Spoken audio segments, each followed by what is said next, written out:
don't think you want that. No, wait a minute. This is only one speed. Look, no, that's too dark. That's super light. That's too light. Put the other one on.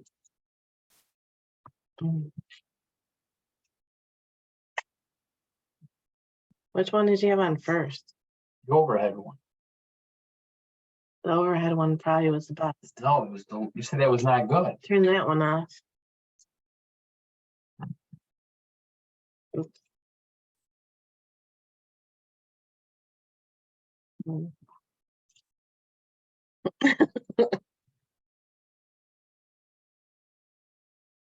Oh, man. There.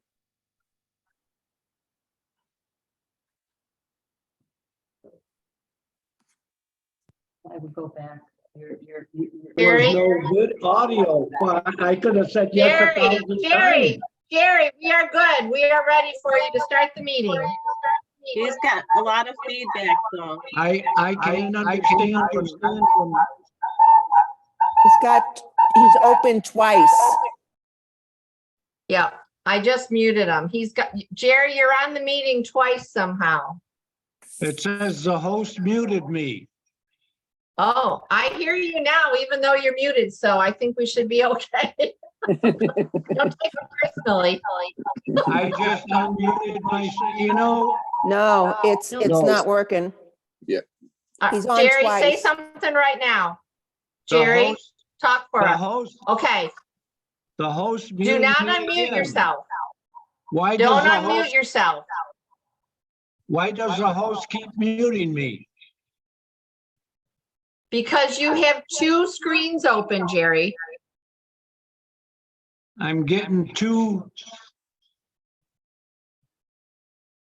Jerry, just mute yourself on the one screen and then we won't have the feedback, but we can still see and hear you. Turn off your, all right, you trying. can be the supervisor. All right, Deb, come back for a minute. Don't unmute yourself, Jerry. We want, no, mute yourself again for a second, everyone. Jerry, just Jerry. Deb, mute it. I'm having a hard time. All right, Deb, I just muted you. Do not unmute. Can you guys say something and we want to hear if we can hear you?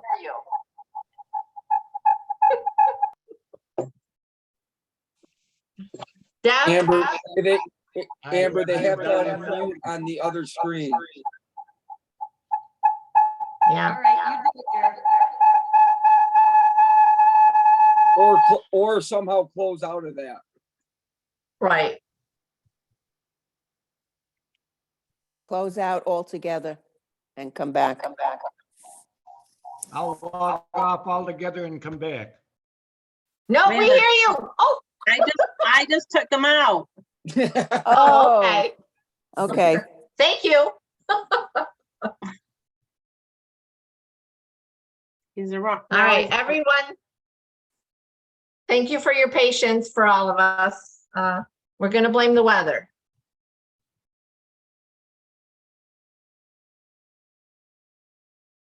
All right, I still see Jerry on, so I'm going to remove him as well. Pam, do you see that he's still on with his other name?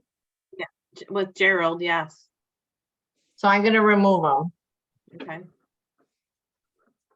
and hopefully he will come back on.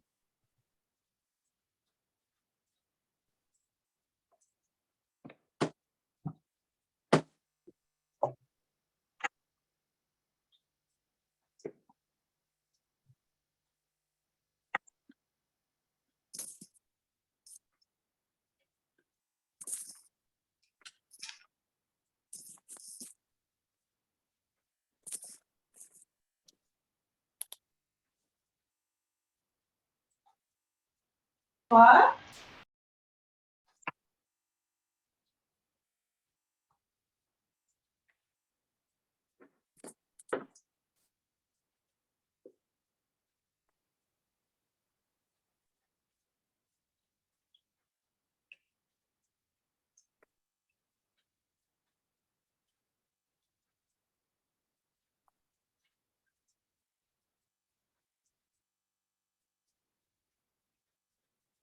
Good job.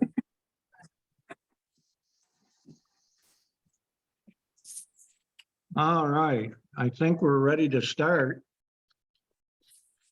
Does someone want to tell me to start? Go ahead and start, Jerry. All right.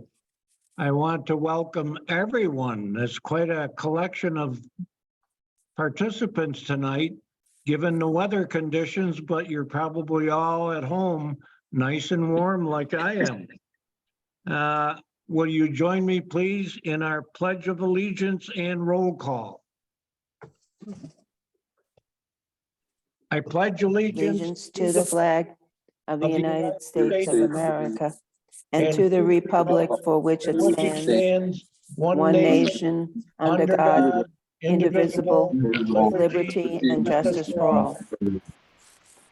Thank you. Town clerk, will you please call the roll? Councilman Chase, Here, Councilwoman Corbin, Here, Councilwoman Morelli, Here, Councilman Williver, Here. Supervisor Cusey. I am here. And I want to just make a couple of announcements. Before we get started, one of the announcements is the new schedule for the Rush Police Range on Stony Brook Road has been released for the month of March. Anyone who would like to see that, stop in. I'll fix you up with a copy.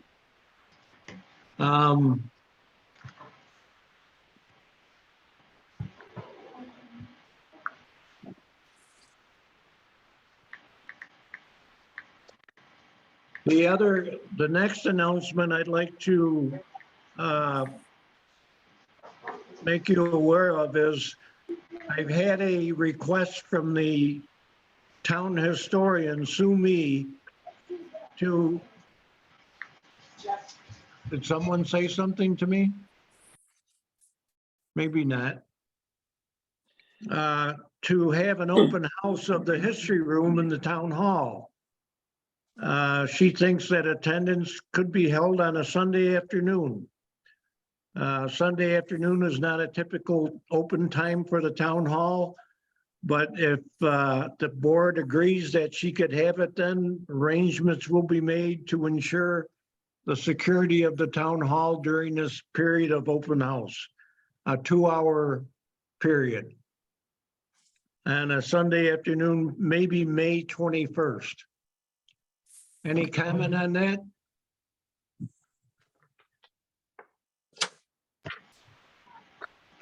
Sounds like a good idea.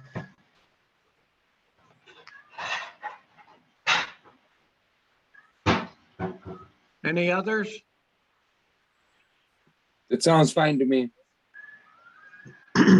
I will make the decision of the board available for Sue Me. We can now enter into the public comment period. Remember, you have 2 minutes and keep your comments appropriate and civil, and thank you. and Supervisor, if I could just add, if there, since we're all at home, if you would please enter your name in the chat and send it to Councilwoman Corbin and Town Clerk Busey with your name and the town you reside in, we will call you in the order that we receive them. So please enter in the chat if you'd like to speak.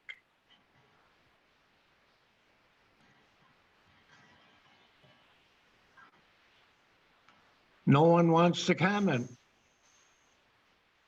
Yes, we do have Kathleen Krenzer-Stein from Caledonia and Arthur Avila.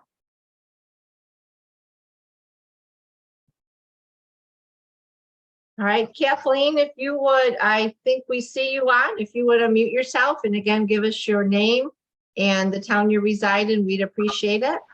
Thank you. While they're doing that crap, just move off Can you hear me okay? All right. Yes, we can. Thank you. Hi, my name's Kathleen Krenzer-Stein, and I'm a 30-plus year resident of Caledonia. So I understand some concerns expressed regarding solar, as it will be in our neighborhood also. I've been to a few of the Rush Board meetings over the past couple of years. I just want to make a comment. If government and locals want to go green, then solar and other forms of energy are needed, and they need to go somewhere. So why shouldn't Caledonia, Rush, and Avon not benefit from Horseshoe Solar? With this stated, you're probably assuming I am in support of Horseshoe Solar, and the answer is yes, with a capital Y, as this company did all the steps required by the governing bodies when they submitted and then had their application process approved. This company has worked for over 5 years through this process. They have revised when needed, met with groups who expressed concerns, and revised again. So kudos to Horseshoe Solar and Invenergy on their successful completion of this application. It's my understanding, and obviously, as I listen to the meeting, I'll see if this is true or not, but that there may be a motion made tonight to file an appeal of the Horseshoe Solar permit. I hope this isn't true. It's also my understanding, and I use the word rumor loosely, that some members of the board, Rush Town Board, that is, sits united with RUSH, Rush United to Save Our Hometown. If that's the case, I hope we are all professionals, as you're a voted, elected member to represent the entire community, and that really those that do sit united with RUSH shouldn't be posing a vote. They should be abstaining if such a motion were to be made. Thanks for allowing me to speak tonight. Thank you, Kathy. We appreciate your comment. Will you unmute me? I'm sorry. I Will we didn't hear mute that. you? Yeah. You want us to mute you? You're right. Okay. Anyone All else? right, Supervisor, the next I think was Arthur. Arthur, if you are on, if you can unmute yourself, again, give us your name and the town you reside in. My name is Arthur Avila. I am a resident of Rush at the 1000 Rush Scottsville Road. First of all, Supervisor, it's the ask of civility sometimes is a big ask, especially when they're speaking to a board that put 3 of their spouses in town committees, which is it may be legal, but it's immoral first. And if you can't understand that, and if none of the 5 members of the board can at least speak up against it, it's a shame on you. You do not have a moral compass to be making laws for the town to begin with. Regarding the old business item on the agenda, I would urge the town to not pursue this any longer. It's a waste of money. We are looking like Don Quixote fighting the windmills.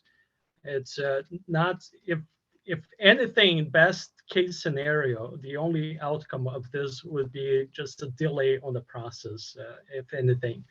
We're wasting a lot of opportunities of working with the Horseshoe to get more benefits financially for the town.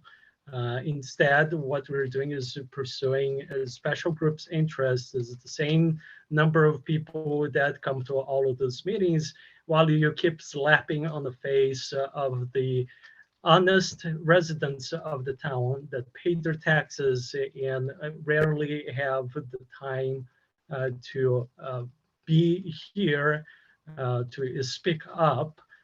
Because there is no news coverage of what happens on this town board. Thank you, Arthur. I appreciate your comment. Would anyone else like to comment? Supervisor, I just got a request on chat from John Cameron. He's going to speak for a resident that's out of town, and then he would like to speak himself.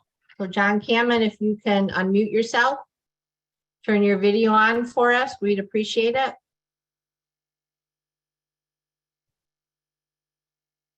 John Cameron, are you there? Thank you, Councilperson Amber. All right, I hear you. I don't see you. Let's see. I I see have your myself. video And I on. hear you. He's there. All right. All right, go ahead, John. All right, well, I'm reading this letter to you on behalf of Janet Glocker, who lives in the town of Rush and is unable to attend this town board meeting in person or via Zoom, unfortunately. Janet states, I've been researching, learning, and sharing my information with various town boards in Rush since 2018, when the town board announced that John Mancuso had researched the NYSERDA model solar law and those of various other towns to produce a draft solar law for consideration. I have been active across the state with others concerned with the state's aggressive renewable energy goals when the grid is incapable of moving energy from Western New York, where we have an abundance of renewable energy, to New York City, which relies on fossil fuels. And I am the chair of the steering committee of our local citizens group. The steering committee of Residents United to Save Our Hometown is profoundly grateful to the residents of Rush who attended meetings at the church and donated personal funds that allowed our citizens group to hire Ben Wisniewski. Over the years, attorneys Wisniewski and Abraham have secured intervener funding to fight Horseshoe Solar in Rush. John, you are at the end of your time. How much longer? About 30 seconds. That'll work. Go ahead. The town has yet to spend any taxpayer dollars, yet we have strengthened the local solar law, fully participated in the Article 10 proceedings, and now ORAs. We are grateful to those residents of Rush who sent you letters and emails in the past few weeks and who spoke during the public comment periods, all asking you to continue the fight against Horseshoe Solar. Please uphold your sworn covenant with the residents of Rush and direct Ben Wisniewski to file an appeal in civil court. Respectfully, Janet Glocker. Thank you, Janet. John, you're next. All right, we're asking the Rush Town Board members to ask Attorney Benjamin Wisniewski to challenge the ORA's decision in civil court. The residents of the town of Rush looked at the solar issue long and hard and passed a strong local solar law. We feel the residents are not anti-solar, but have strong ideas as to where solar can be placed in the town and what size of solar is appropriate. Now ORAs in the state of New York are taking away home rule almost completely, overriding our local solar law.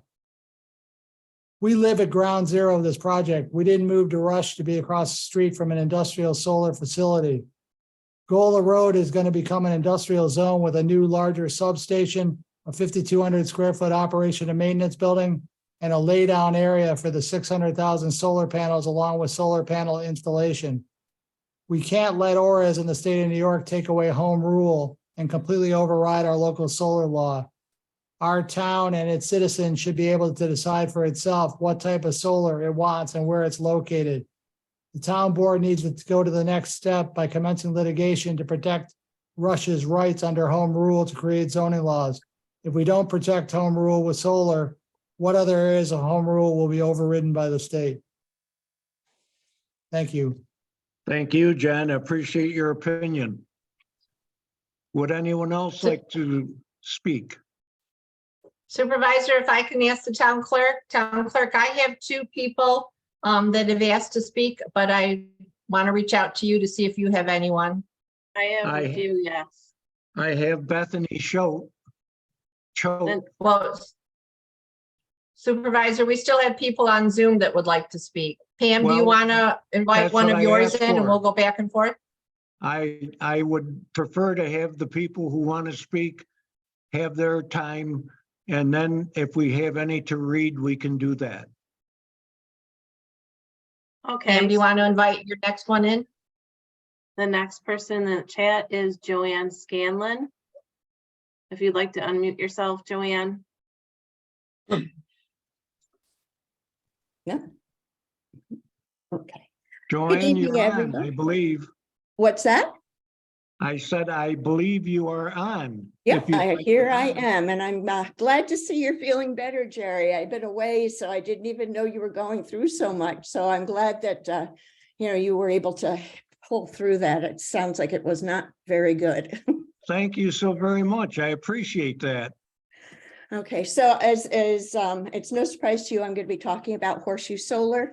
And I think I would like to reiterate what Arthur said, that if you have any kind of a conflict of interest or, conception of a conflict of interest, you really need to consider, excusing yourself from this. I know Residents United to Save Their Hometown has worked very, very hard to fight this facility, but I also think that at this point, it is not going to go anywhere. They have bent over backwards, have remapped and redone everything for years to try to meet Russia's changing rules and laws. At this point, you talk about home rule, there's only a few that were changed or overlooked or overridden, and most of them were just partially done. You're talking about a 50% lot coverage limit. Well, that was only partially waived. The panel areas meet those codes. It's only for the collection substation and O&M building, and those need to be there in order for this to happen. The screening, when you wanted to have 12-foot trees planted, that's ridiculous. They're not going to live. So that it was reasonable to go with a smaller size tree that will live 2 rows with a guarantee. The panels, they have to be where they're at for the best use. And then the underground transmission, really, it's 250 feet and it has to be underground. Why are you fighting that? It's ridiculous. It's along the railroad tracks. It's not, these are silly little things that in the grand scheme of things, compared to all of the benefits to our health, to our future, to our economy. I mean, look at the thousands of dollars that we are throwing away because we are fighting this. Joanne, Thousands of dollars to the state, to you and to our schools and to our fire department. This is ridiculous. And I do not think my taxpayer dollars are well spent doing this. There is precedent through ORAS that this is not going to happen. The CLCPA law specifically mandates that every decision be taken into consideration. The area in Rush is only 10% of the entire project area. Do you really think that the Supreme Court is going to deny this application for 10% of that area coverage? Those are my thoughts. And I really urge you to listen closely to that, because I know I'm not the only one feeling those same feelings. So thank you. thank you, Joanne. We appreciate your comment. Would anyone else like to comment? Supervisor, yes, next in line on my chat screen is David Manning. David Manning, if you could unmute yourself and start your video, we will welcome your comments. Thank you, Councilwoman Corwin and members of the board, Supervisor QC. I have abstained from speaking at any of these events or being participant in this because of my own personal use and work in this industry. I have been, for the last 2 years, citing large-scale utility solar projects throughout New York State through the 94C process with a large development firm and Labella Engineering. And I can tell you from what I have been following with the town of Rush that this intent to file a lawsuit will not be successful. I have 4 projects that have been through the process, 2 of which have been approved, and I have 5 other large-scale 350 megawatt projects in process right now. The ORAS 94C process is very thorough, based on the governor's mandates and the need for renewable energy in New York State and in the country as a whole. These facilities have been vetted out and are working within the constraints of ORAS, which would be seen not as home rule and the rules that you have put together with its local town code to be unreasonably burdensome. Just on that basis alone, they will be denied and the project will continue to go forward. I would recommend that you give consideration to working with the solar developer in the best interests of the town, a host community agreement, and seeking to do in alignment with the town of Caledonia to best address where your concerns are, working with the developer and working in the best interests of the town to achieve screening and whatever mitigation measures you can. But I can assure you this won't be something that will be successful. Thank you, David. Appreciate your comments. Pam, you're on next. Do you have someone next? I still have someone that would like to speak. I do have a couple. Andy Conroy would like to speak.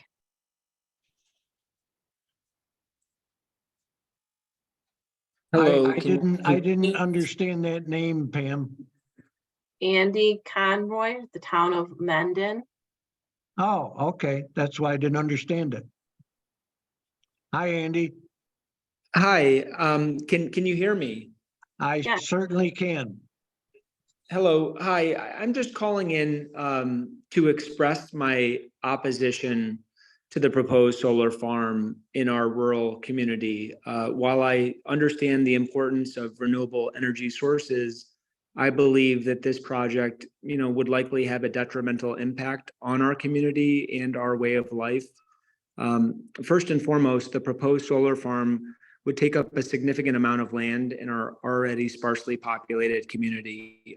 This would not only affect the aesthetics of our area, but also limit the amount of land available for farming and other important activities. I know this installation as proposed would require the removal of many trees and other natural features, including potentially negatively impacting artifacts of the Seneca Nation, which would further degrade the environmental quality of our community.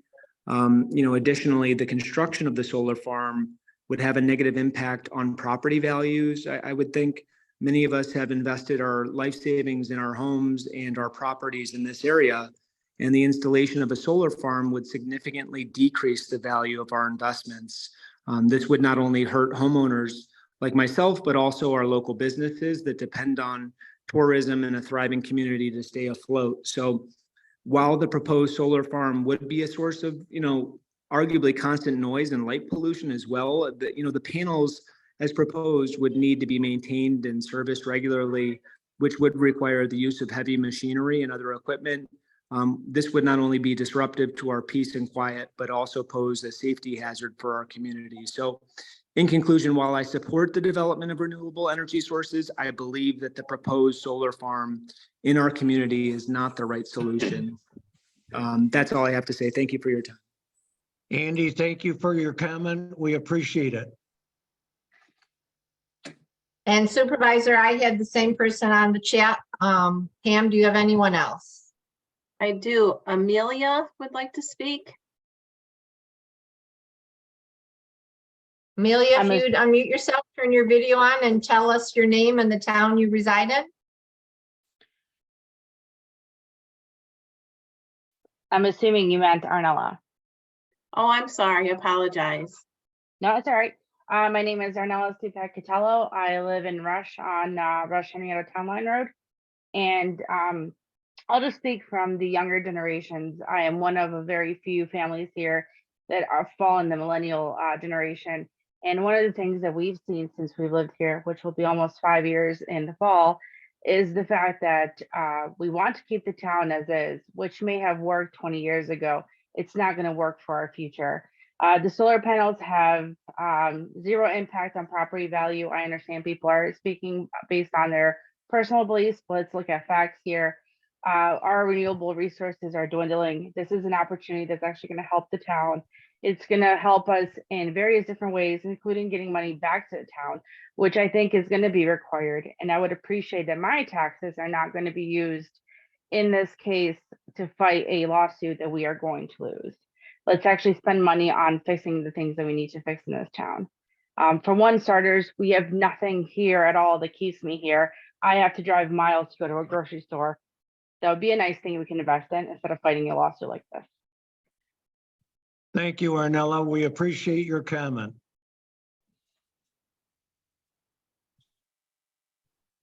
Pam, do you have anyone else? I have another person that just added to the chat.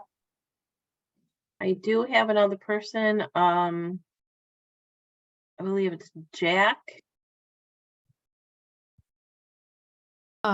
Yeah, Jackie Irinde. Thank you. And I'll turn my camera on so you can see me. Hello, And Jackie, if you Jackie. could tell us the town you reside in, we'd appreciate it. Yes, I live on Jeffords Road, right off of Jeffords Road, on Rush Hills Drive in Rush. And I don't want to take up a lot of time, but I think that Joanne Scanlon and Arthur Avila and Amelia said everything that I was going to say. So I don't want to take more time because I know a lot of people are in line to speak. But I really think that we really have to move ahead and think about the younger generation and renewable energy. It's the way to go. And I know a lot of us really want to protect the environment, but we also have to realize the benefits of solar. And I'm really against the lawsuit as well. Thank you. Thank you, Jackie. I appreciate your comment. Supervisor Marianne Rizzo would like to speak. Marianne, if you would unmute yourself and turn your video on and give us your name and the town you reside in, please. And please remember the 2-minute limit. Thank you. I'll try. Hi, everyone. First, I'd like to just say a word about Jimmy Carter and acknowledge that he's in hospice right now, and with respect and appreciation for his lifetime of service. And one thing that Jimmy Carter has influenced me, and I couldn't vote for him, I was only 17, but that is conservation. And I think that's always the first place to start. And I think he's the only leader that I've really ever really heard talk about the need for conservation for our energy problem. So solar energy, am I in favor of it? Absolutely, yes. I recommend everybody get solar panels for their rooftops. I got mine about 3 years ago, and I can't be more happy with them. So this is even a better time to get them is now. Renewable energy, yes, absolutely. Reduce our dependence on fossil fuels, yes.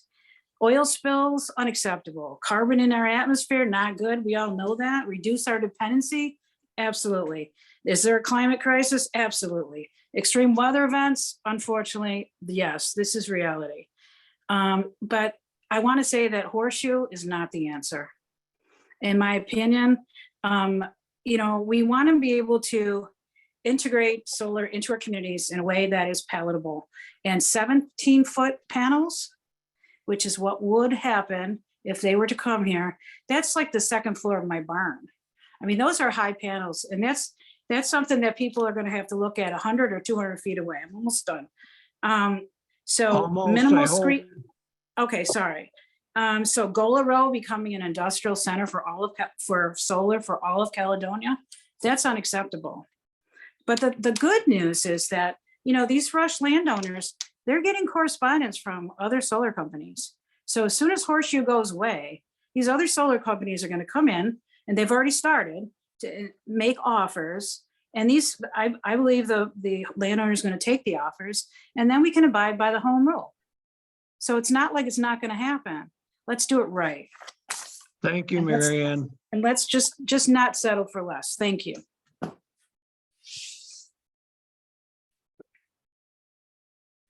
Pam, do you have anyone else? No, unless nope, I have nobody else to speak.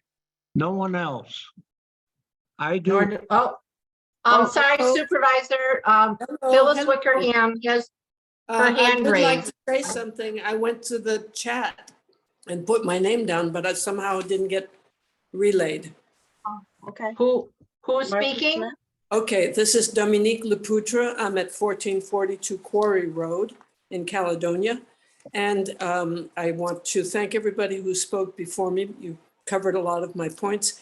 Those specifically that are knowledgeable about Rush in particular, I'm happy to hear your arguments. However, I think it's important not to lose sight of the big picture. And the big picture is that we need to move forward. And here's how.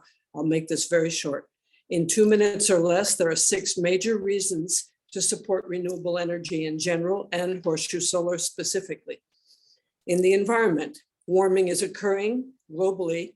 Glaciers are melting, permafrost is melting, leading to more methane in the atmosphere, increased droughts and floods, atmospheric rivers, mudslides, ocean acidification, threat to biodiversity caused by changing weather patterns, and threat to food production and food security. Economically, we've already passed peak oil and peak coal, and so finding and extracting these fossil fuels is more difficult and more costly. Energy security, it's possible to produce renewable energy everywhere on the globe in both rich and poor countries. Jobs, many new jobs will be produced. Socially, there are haves and have-nots, and many countries are disproportionately affected by rising sea levels, pollution from fossil fuel extraction, and many have-not populations are more deeply affected. In terms of health, we know that renewables pollute less than fossil fuels. So obviously, so much more could be said about any of these 6 topics, and everyone without exception will be affected, particularly our children and grandchildren. And for this reason, I absolutely support Horseshoe Solar and other renewable projects for them to go as quickly online as possible for everyone's benefit. So Thank you very much for your comments. I You're do welcome. have another person, Jennifer Marvin of Rush, that would like to speak. And after that, we have Phyllis Wickerham. So I'm Jennifer Marvin. I am in Rush. I actually live in the house that's in front of one of the fields that's a proposed location for the Horseshoe Solar project. And for the most part, I've stayed out of these conversations. I've attended a couple of the meetings.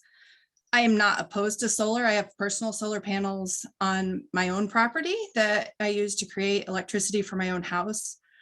I think the only thing I'm going to say is I moved to this area from the Allegheny Cattaraugus County border. And in that area, they have been fighting the same company for over 3 years not against solar panels, but against huge wind turbines that are actually originally manufactured to be offshore use because they are so tall.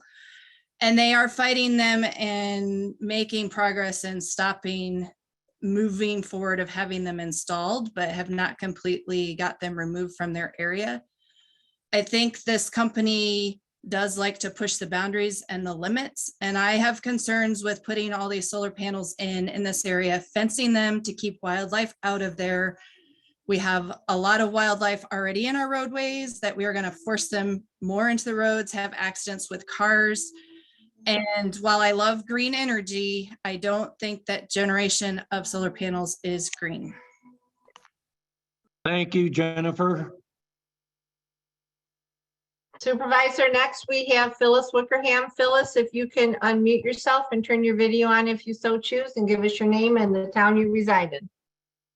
Good evening. I'm sorry I'm a little late to the party. I had another meeting that I needed to attend to for work, but I would like to, I'm not sure if this subject has been addressed by any of your former speakers, but to date, and I know you will not answer these questions, I have heard nothing about how much this frivolous lawsuit will cost the town taxpayer. The contract with Mr. Wisniewski will not be able to be paid with the intervener funds because it is litigation. I don't know what the purpose of the lawsuit is. Well, I do. You're trying to make the state of New York reverse its decision on the permit for the Horseshoe Solar project.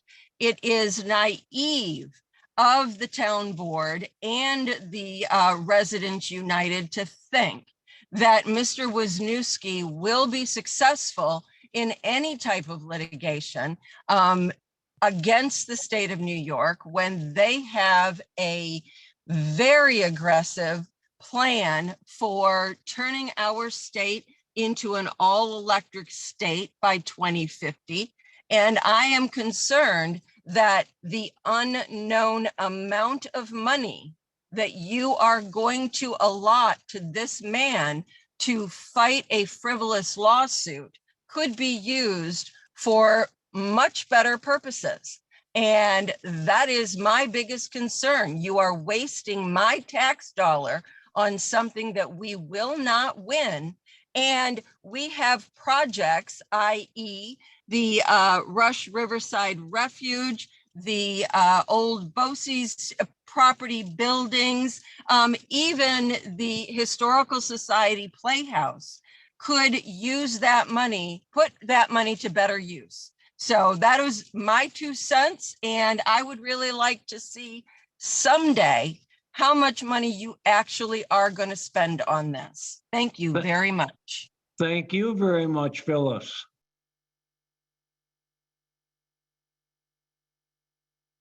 I have no one else in the chat. Pam, do you have anyone else in the chat? I do not see another person in the chat. All right. All then right, I will- Supervisor, you may move on. I will try again. And that is, I have a letter from a resident who is unable to be here tonight, but she has very strong feelings about supporting Horseshoe. And Deputy Supervisor Corbin, did you get a copy of that letter?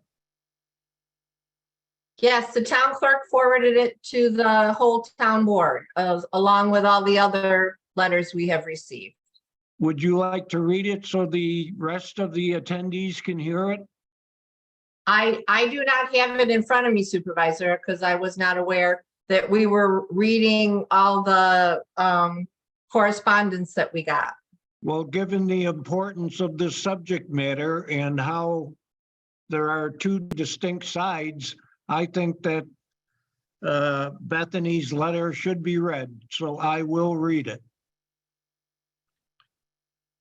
Good morning. I am writing this email as I will not be available for the public comment period at tonight's town board meeting. The timing is incompatible with my child's bedtime. I wish to voice my opposition to using taxpayer money to file a lawsuit against Horseshoe Solar. As most of you know, I have been an ardent supporter of solar and by extension, the Horseshoe Project. But even besides my personal support of the project, the idea is to use a not significant amount of taxpayer money to simply file a lawsuit, which will incur further costs to be determined that will most likely not succeed and is irresponsible. I would read the rest of Bethany's letter, but it is in support of Horseshoe and opposing a suit. And anyone who would like to read Bethany's letter, stop in and see me and I will make it available to you. Thank you, Bethany. We appreciate it.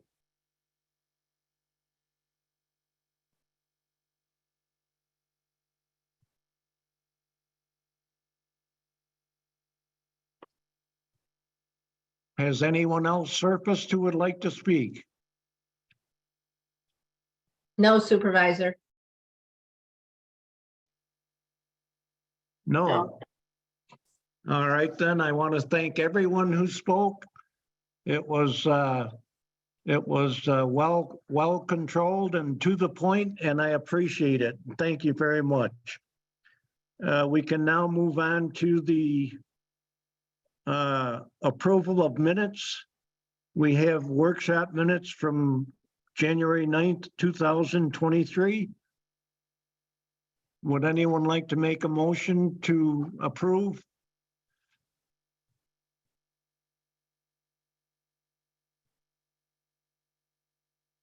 I don't hear a motion, so how about the town board meeting of January 11th, January 25th, and February 8th?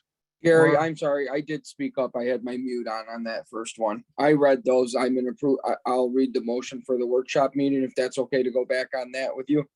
You can go back on that, Dan. Okay. I so move to approve town board minutes of the January 9th, 2023 workshop meeting as submitted by Deputy Clerk McEvely. Do I have a second? I'll second. Councilman Chase, Aye. Councilwoman Corbin, Aye. Councilwoman Morelli, Sorry, aye. Councilman Williver, Aye. Supervisor QC. Aye.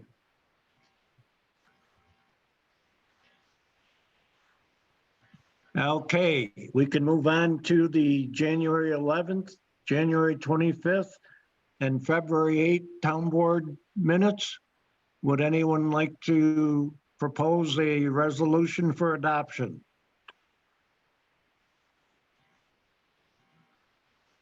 I propose that we accept the January 11th minutes as written.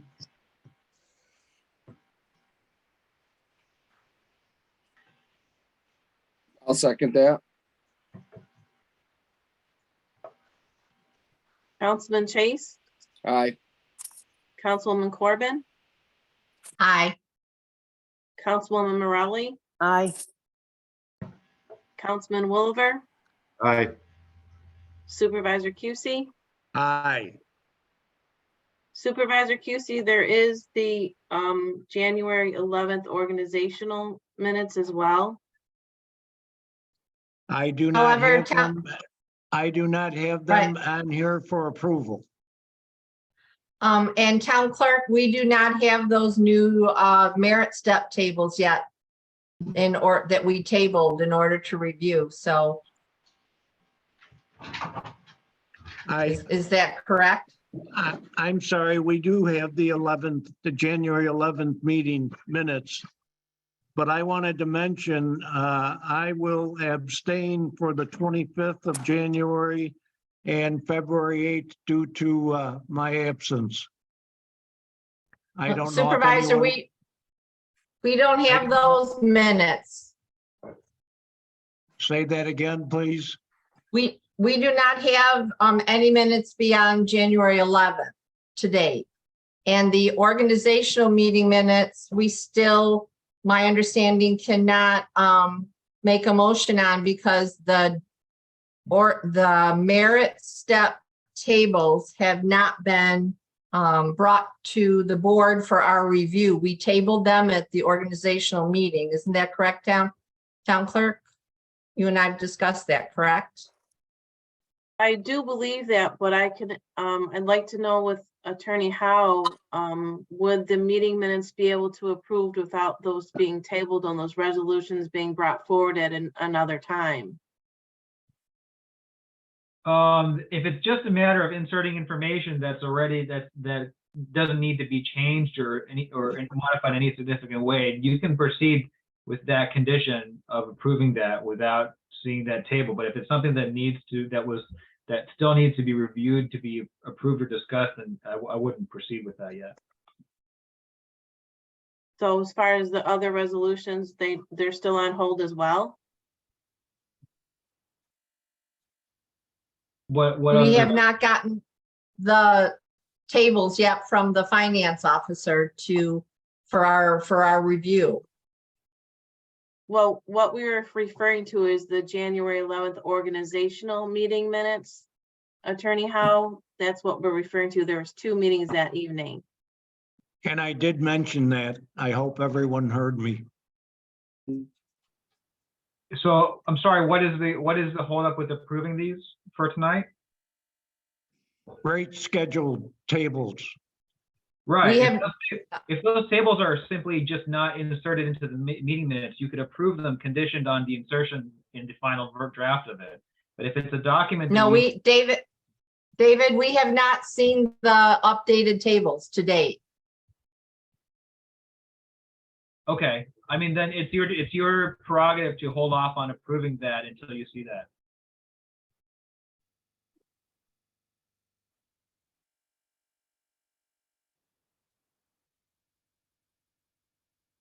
Okay.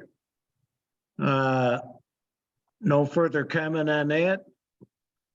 Can we move on to the approval of abstract by Councilperson Chase? Yep.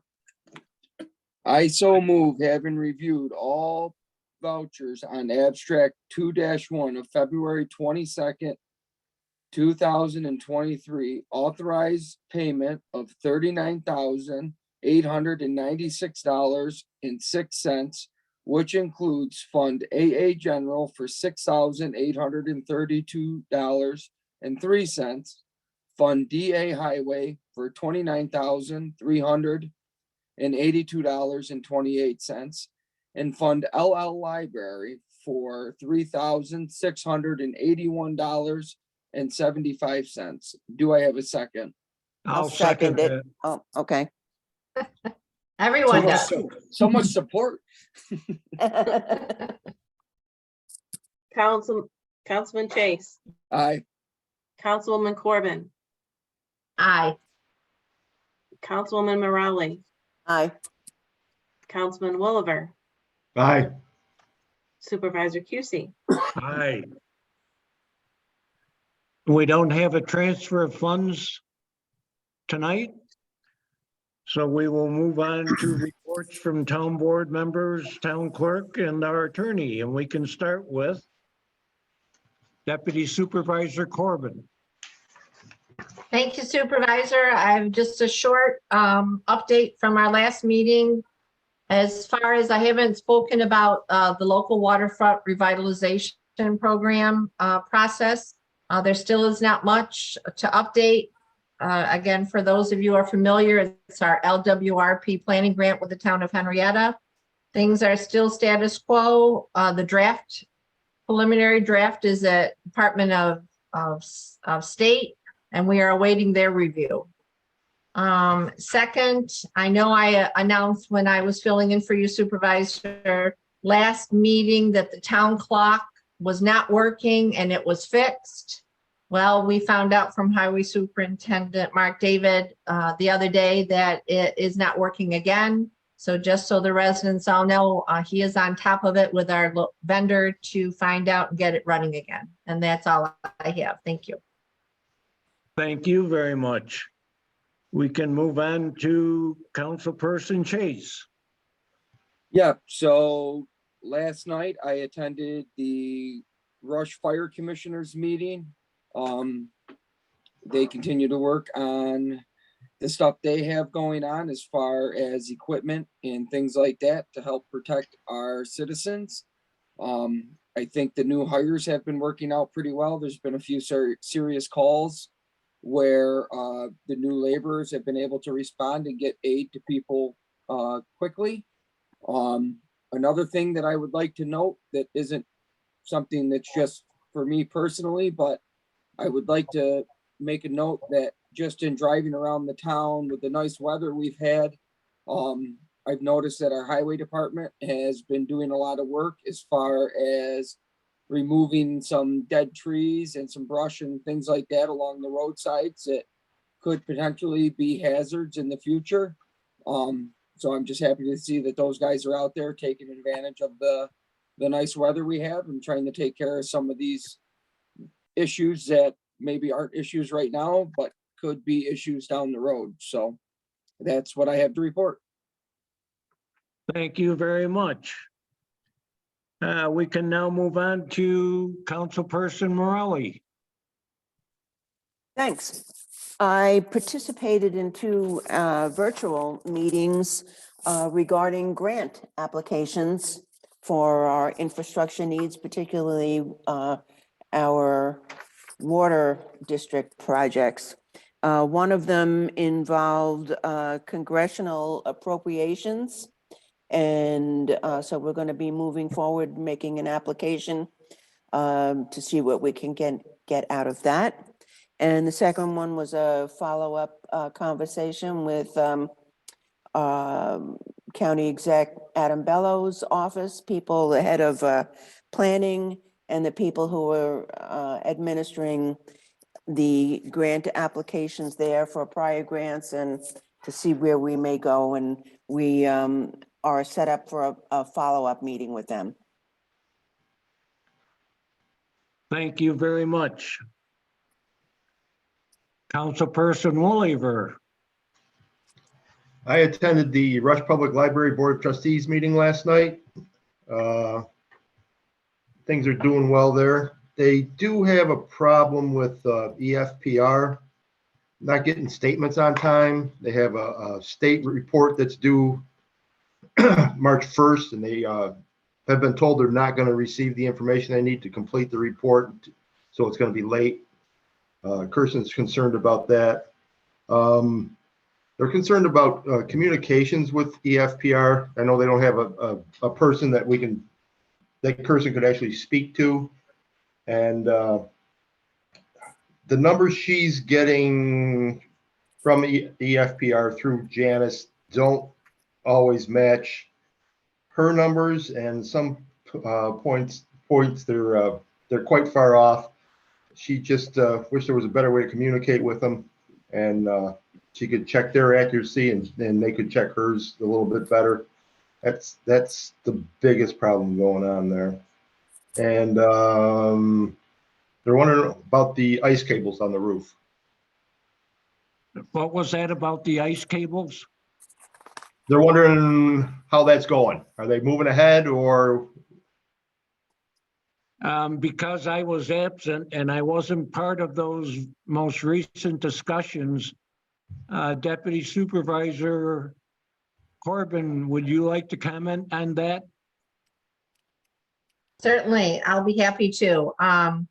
While filling in for the supervisor, I reached out to the vendor that we've been working with, and they needed updated information, Dan, from when they originally made their proposal, and we kind of got bounced around between a few people, and I kept pressing them on it.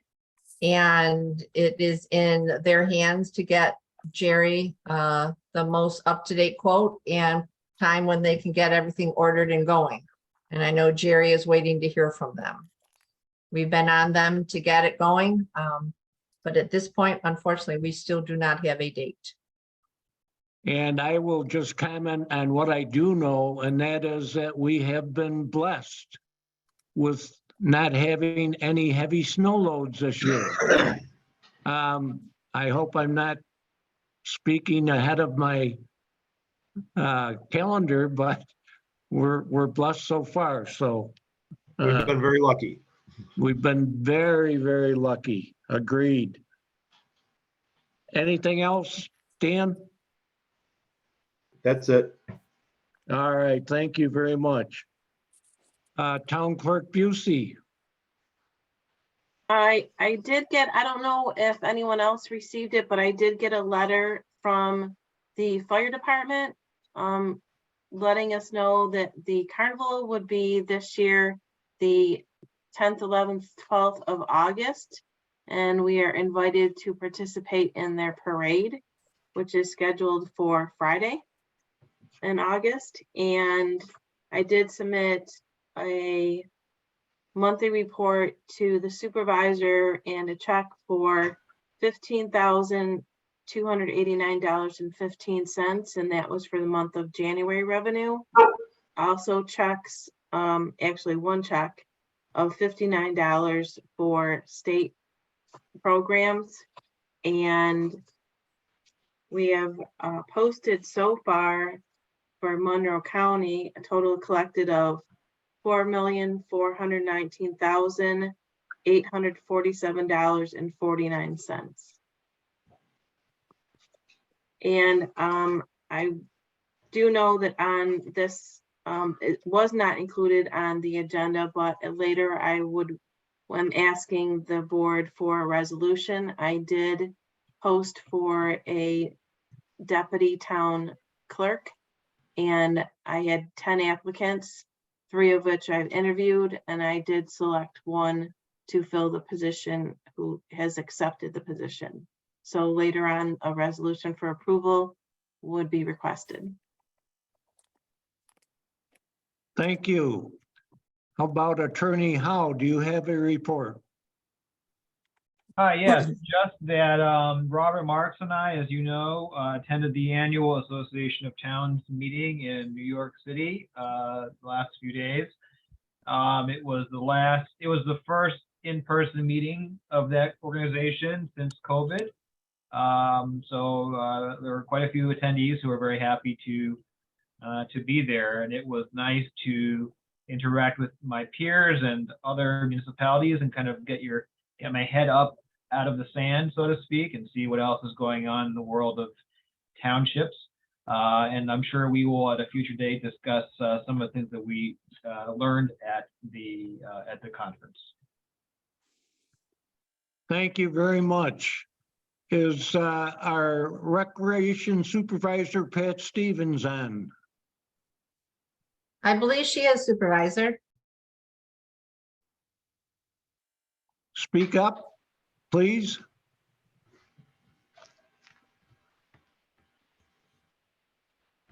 You're muted, Pat.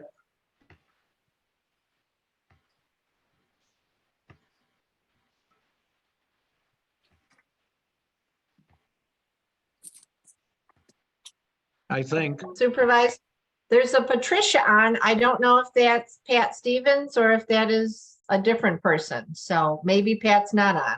Well, she told me she was I'm gonna. here, I'm here, I'm here, Oh, sorry. we hear. I hear now. Sorry about that. Had to step away for a minute. Nothing to be sorry about, Pat. So I was not here at the beginning of this conversation. Are we talking about the clinic or Rush Riverside Refuge? Well, I'd like you to have your say in the Shingrix program, Shingrix single shot program, and also about the Horse's Friend repair proposals. Okay, first I'll start with the shingles shot series. Wegmans emailed me the beginning of January asking if they could come to the town of Rush and offer any people in the town of Rush over 50 shingles shot vaccine. It's a two-part series. And we found a couple dates that would work for them and for myself. Shortly after I spoke to them, I sent Gary Wilkins an email asking them about Wegmans coming to do the clinics. He told me what was required, which I then forwarded back to Wegmans saying this is what we needed. She was on vacation for a couple weeks or so. Her name's Megan. Came back, sent me some information, but Gary still feels like he needs more information, so I sent her back another request. David Howe, I know you sent me an email thinking that it was just for staff only, but it's for the community in general. It's not just for staff that work for the town of Rush. The insurance part is like a COVID shot. They would have to complete a form, which is actually on the back of that flyer, which would give Wegmans the ability to do a billing for the shingles shot. So this is just a first. I've been trying to get someone to come into the town to do some types of shots for our local people. So I was kind of excited when Wegmans contacted me. So, but I guess there's some question as to whether or not we want to be able to offer this in the town of Rush. And honestly, if it's something that the town board feels that they don't want to have happen in the pavilion, it's totally up to you. There's no cost to the town. It's individual costs, like you would go and have your shots done at the doctor's or at Wegmans or any other town that offers clinics. So that is the main focus of the shingles clinic. Does anybody have any questions? And it's Amber. Oh, sorry, Jerry, go ahead. No, that's okay. Go ahead. Of course. I always interrupt you. My apologies. Pat, I'm in favor of it as long as the insurance is covered and the town attorney, we're covered there as well. I think it's a great opportunity for our community and people from outside the community to come and get the benefit of that vaccination. So thank you for looking into that. Okay, thank you. Does anyone else have any concerns about having the clinic at the town? I would not offer the clinic without the full endorsement of Gary Wilkins and David's permission as to what we can actually offer in the town. I've always gone to Gary for any program that I felt that needed to go through our insurance company, which is most all programs that are contracted or anything like that. So I've always been very careful since I've worked there to make sure that we're covered in that way. And so then it's going to be the individual's responsibility to see that Yes. they have coverage, insurance and stuff like that. The Yes. town doesn't have anything to do with that then. No, no. Okay. No, I think it's a nice public benefit. Well, I was kind of hoping, I mean, back when we were having COVID issues, I was hoping they would come and do COVID shots through the county, but the county wouldn't even return my calls. So I was kind of excited when Wegmans called me because I'm hoping this is a beginning of a good relationship with them, that they'll come out and do it on a regular basis. Years ago, Rite Aid used to come to the town of Rush and do clinics before my time. So that was quite a while ago, but I was told that they did it 20 years ago in the town. I don't remember that, but so. Does anyone else have any? David, did you get my email? Did you? I'm not sure what you were mentioning about just for the town staff. Was there some kind of mention in that contract? Because I didn't see anything.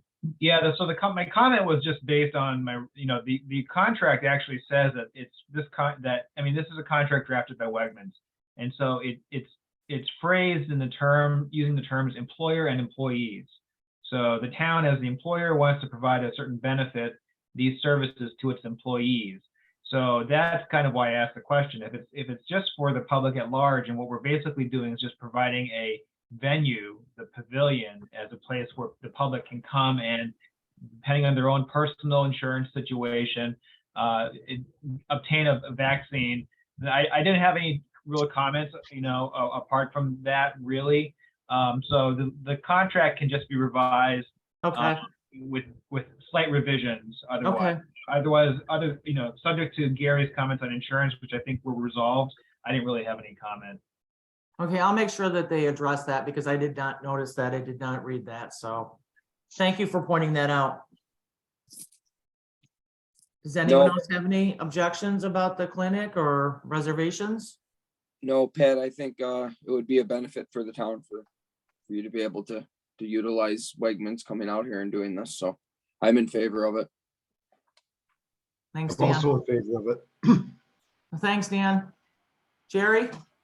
I think you have support, Pat. Okay, thank you, everyone. I'll make sure that it's corrected before we go any further. As far as the Rush Riverside Refuge, we have 3 quotes. I guess Amber was able to send out to everyone, actually send them to Amber, the quotes for the run-in area, which is closer to the Transportation Museum. We have 3 quotes instead of just 2.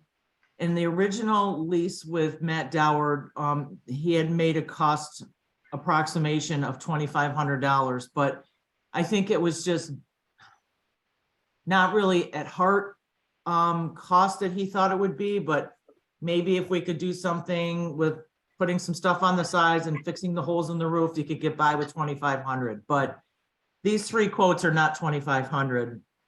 The quotes that we have is the one is Chris Plain. He hasn't really been with us. He's new to us. Pat? Yeah. Pat, it's Amber. Just so you know, we don't want to put any monetary figures out there in case we have to go out to bid or anything like that. Okay. Everyone's got the quotes. So I just wanted to let you know that those are the 3 quotes and the town board can decide what they want to do going forward. They all have copies, correct? Yes. Yes. Okay.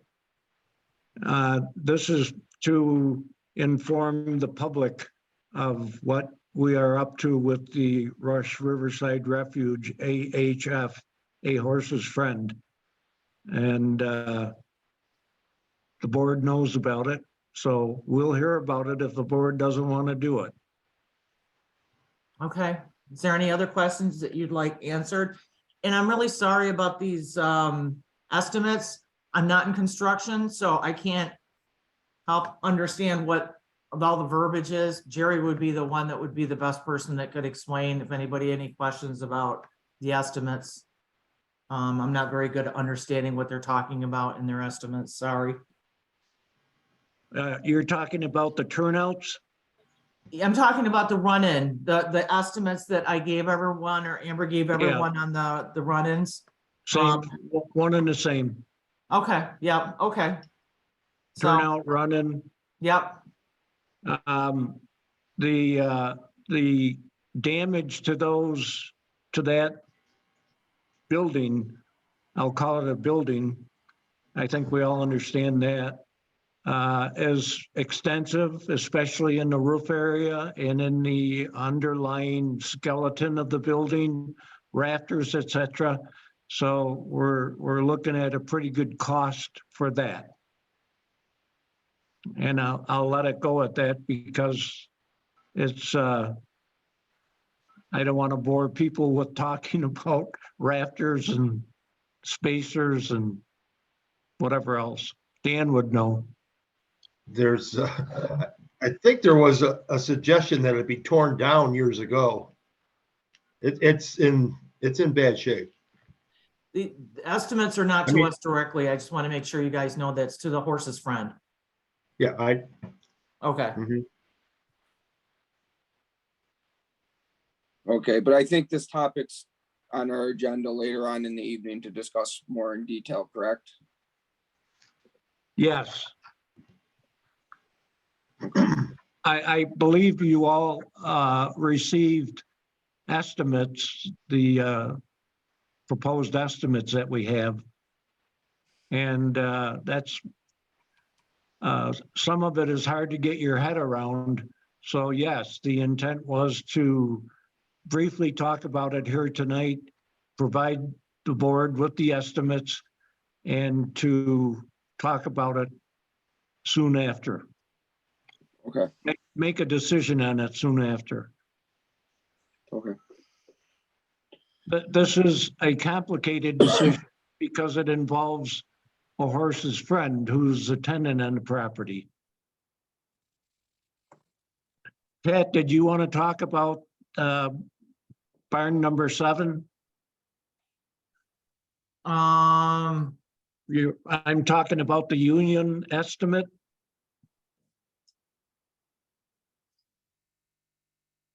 All right, I'll talk about it. yeah, go ahead. We've had so many, I'm not sure which one that you're speaking of, I sorry. know, I even get confused, which isn't easy. Or which isn't hard, I'm sorry. And we do have a barn over there, a horse stall barn that has been condemned by our engineer as being unsafe for use. And we have pretty much decided, based on some early estimates we got for rehabbing that building, that the best thing to do would be to just tear it down.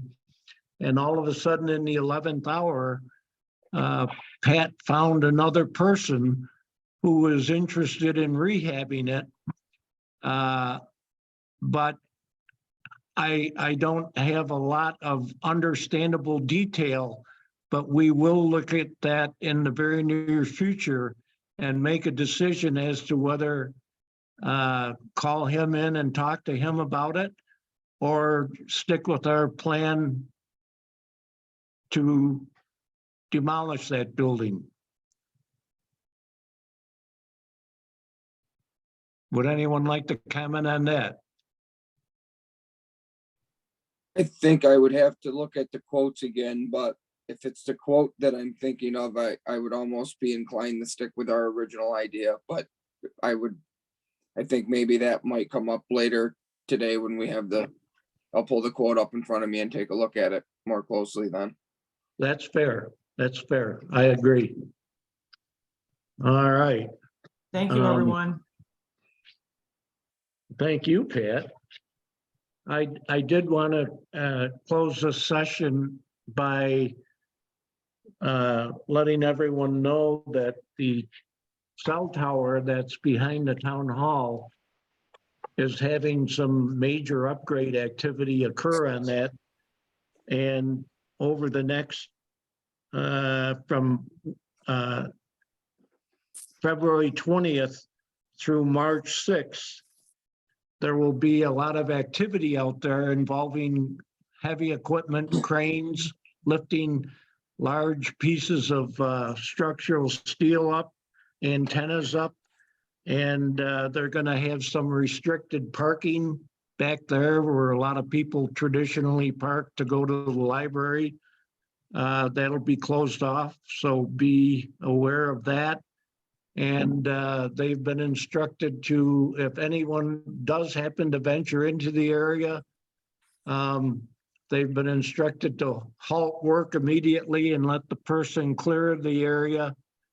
And I would like to know if anybody experiences anything different than that. I would like to know about that, because we've been pretty staunch in giving them those directions. We don't want anyone getting hurt. And it is a pretty serious project.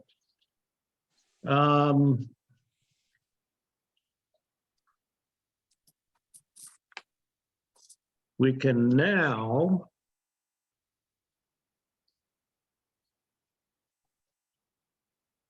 move on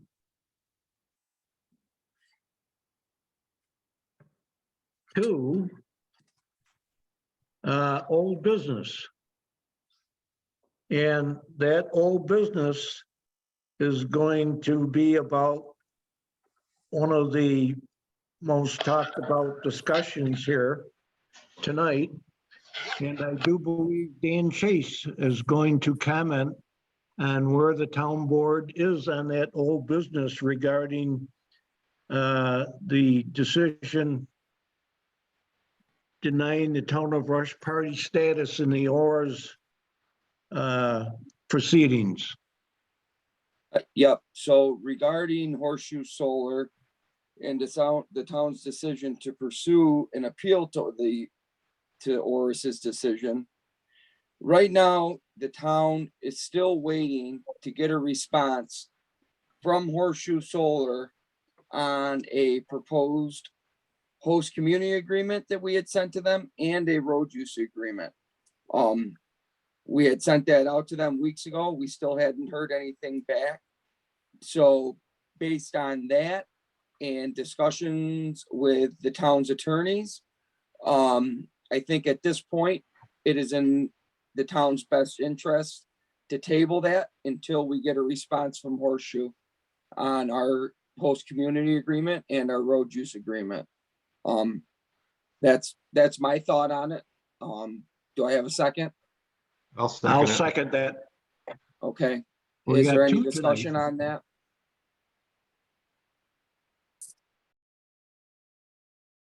Okay, Town Clerk Busey, could you please call roll? Am I doing it on a resolution to not, I don't have a resolution before me, so. Oh, I'm sorry. It's just a motion to It was a table for resolution. discussion. Motion just a table, okay. Yeah, and Pam, you have I've sent you the email with that language in it, so you don't have to worry about what was the motion. Oh, great, okay. Councilman Chase, Aye. Councilwoman Corbin, Aye. Councilwoman Morelli, Aye. Councilman Williver, Aye. Supervisor Cusey. Aye. And I do want to follow that up with a comment that I know there's a lot of passion on both sides of this fence. And I also know that there's a lot of misinformation, maybe even on both sides of the fence. So my suggestion is that anyone who has a keen interest in this matter, stay close to the town board, because we don't have fabricated information. We've got what's factual, and you will hear it from us. So Listen in, please. New business.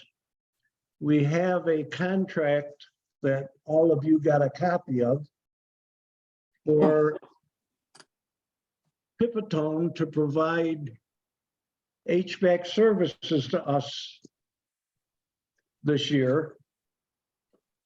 And hopefully the copy you got was the same one that I'm holding in my hands.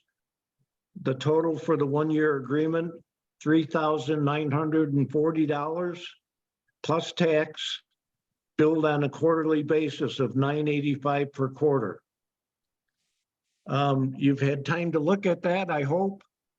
And I'm making a proposal that Pipitone once again be our contract for HVAC services. Do I have a second? I'll second. Councilman Chase, Aye. Councilwoman Corbin, Aye. Councilwoman Morelli, Aye. Councilman Woolever, Aye. Supervisor QC. Aye. Thank you very much.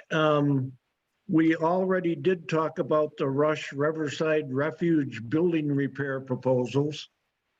And we'll be making decisions on them in the near future. We did want to mention and discuss the yearly employee mandated training policy. And I have an opinion about that. I know Deputy Supervisor Corbin has an opinion also, and there's probably a couple of others if you inquired.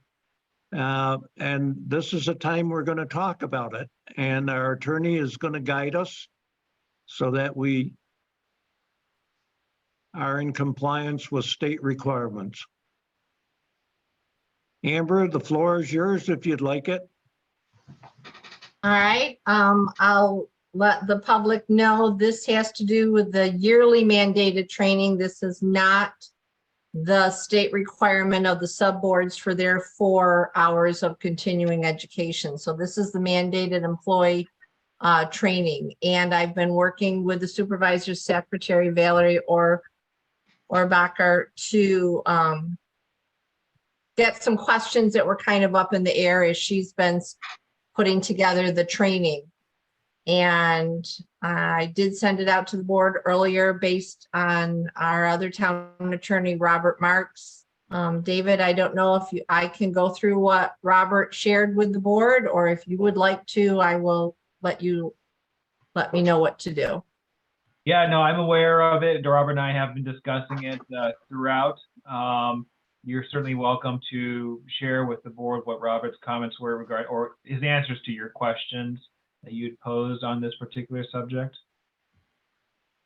All right, so the first question was, what does the town accept? And this came about just for everyone's recollection, because we have town employees and town appointed officials, elected officials that have other jobs besides for the town. And maybe they already took a similar mandated training. So the question to our town attorney was, what do we accept? And the response was, it's permissible for town personnel to use their required training that they took for a different job to satisfy their training requirements for their position with Rush. Comp Alliance did suggest, however, that for certain training like sexual harassment, the town's specific policy also be provided to the personnel so that they know what Rush's specific policy works. So if I were to interpret that, David, for our understanding, we would still require, even if they took it with another employer, that they need to take the one that the town of Rush offers for sexual harassment. Do I have that correct? That would be preferred. I mean, it's really up to the town, but the concern, as Robert stated, was that, you know, every employer might have slightly different sexual harassment reporting policies. They probably just vary, you know, but I think I think at least with regards specifically to sexual harassment, I think it is important that employees be encouraged to take ones that specifically cover the town's policy, or minimally that they are directed to review our policy to be consistent with what they are trained, what the training is they received. So is the question to the town board tonight then, David?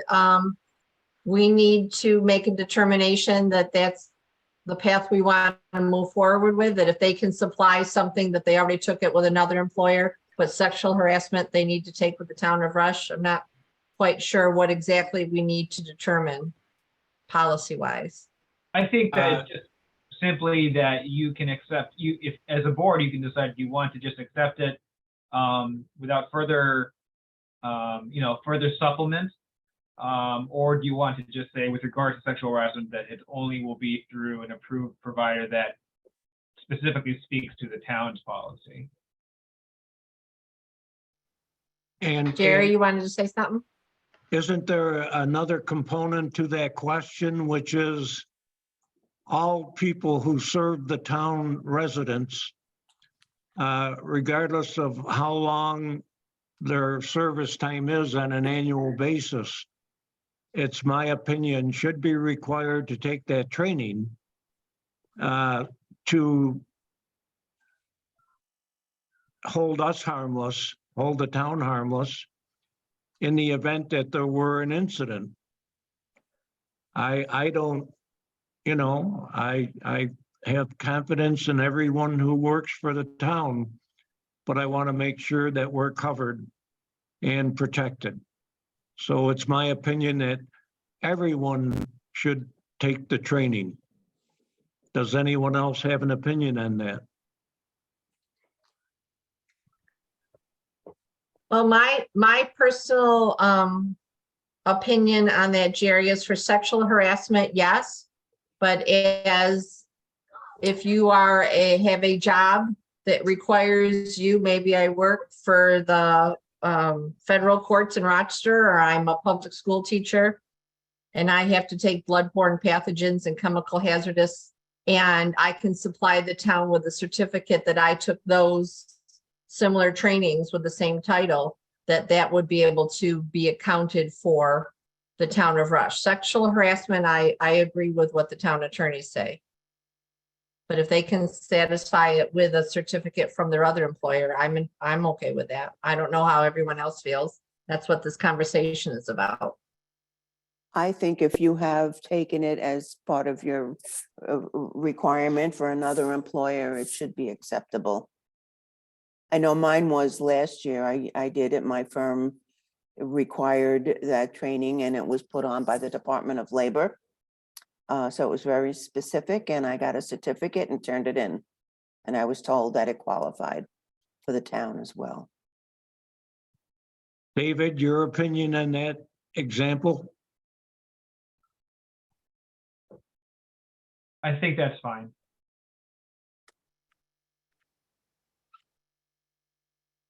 Any Dan and other Dan? comment? We've got 5 questions to get through. This is just the first one. I think I feel comfortable with, a scenario like Jean's, if she got it through her normal work, and if it complied with what the town had, then that should count towards it. I don't think they should have to go through an additional training. Dan Wolver? I agree.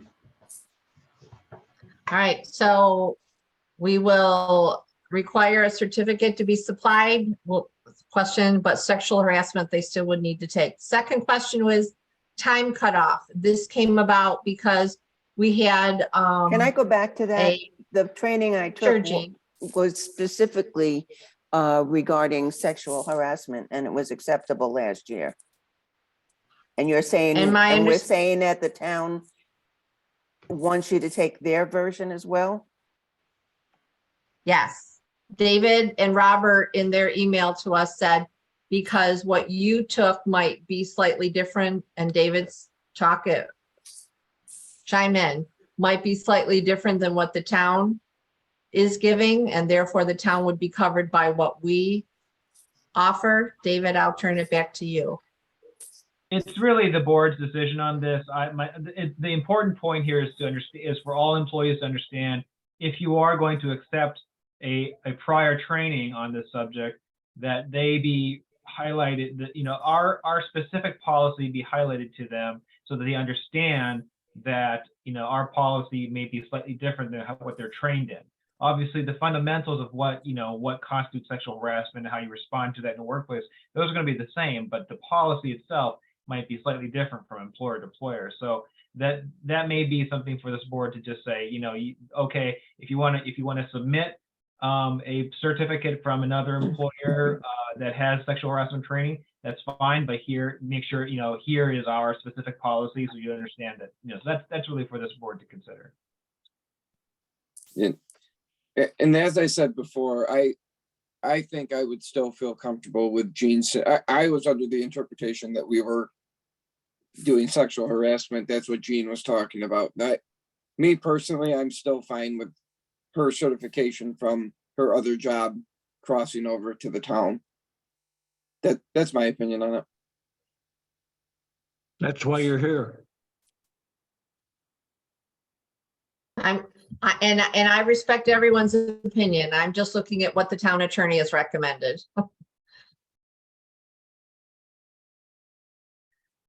All right, so what's the decision? Because this training's coming up on March 30th, so we'll circle back to it. Second question.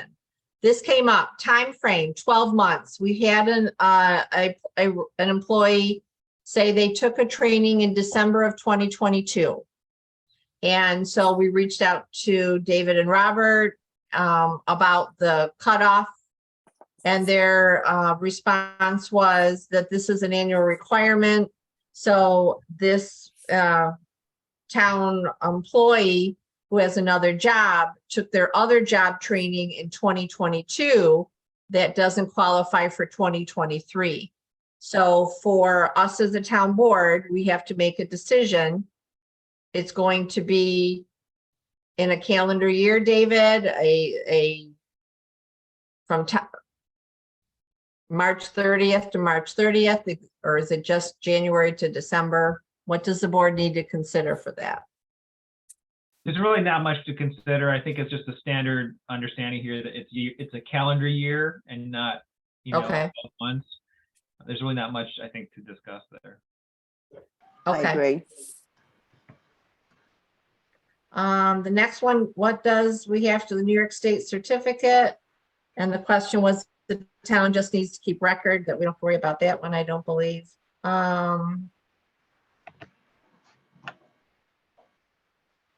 There was a question about some boards or positions that are maybe a one-time-a-year position. And do they need to sit through a 3 or 4 hour training when maybe they're only doing something for 2 to 3 hours in a year? I know Jerry has an opinion, so I'll let you make your opinion to the board on that, Jerry. I would like to hear the other board members' comment, and then I'll give you my opinion. I think they should have to take it. I didn't If hear they're that. if they're dealing with town employees or the public, I think they should have to take it. I agree. It seems kind of silly, but if you're interacting with different people in town, you should be aware of the restrictions and our rules. I mean, you should know. My opinion probably differs a little bit from Jean and Dan's. If you're only there for a few hours a year, then are you going to want to sit through that much training just to have a position that's almost a volunteer position for 3 hours a year? I mean, I understand that, you know, if it's there for the town's protection, if something was to happen, I guess I could understand it. But I also, on the other hand, don't want to deter candidates from some of these positions that don't take very much time because they gotta commit more time to training than the actual time doing the job. I don't know. That's just kind of my thought. So I'll voice my opinion now, which is a little different than Dan's. And that is, as a public service employee, working in the buildings that we work in, serving the public that we serve, the exposure is much different than you get working in a corporate office someplace or in an office park or something like that. And I would like to make sure that we are in compliance with state directives for making sure that our people know what the expectations are. And if we're in compliance and covered in that aspect, that's what I would like to have happen.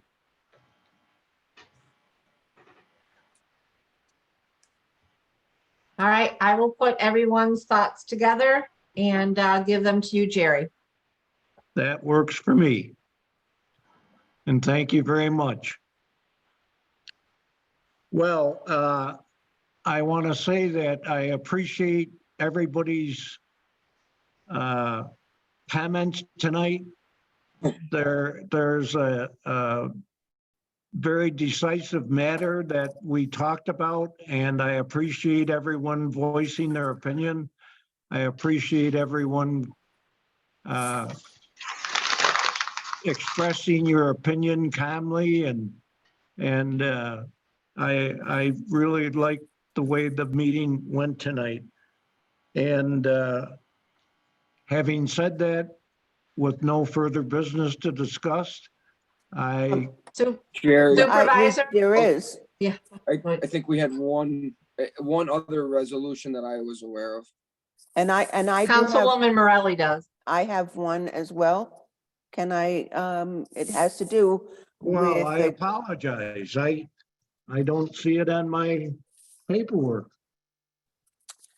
I would like to propose a resolution regarding, I told you that I participated in some virtual meetings regarding grant opportunities.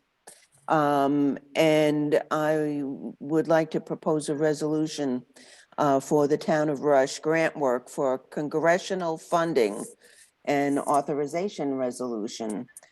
Whereas the town of Rush has expressed interest in pursuing the expansion of its public water system.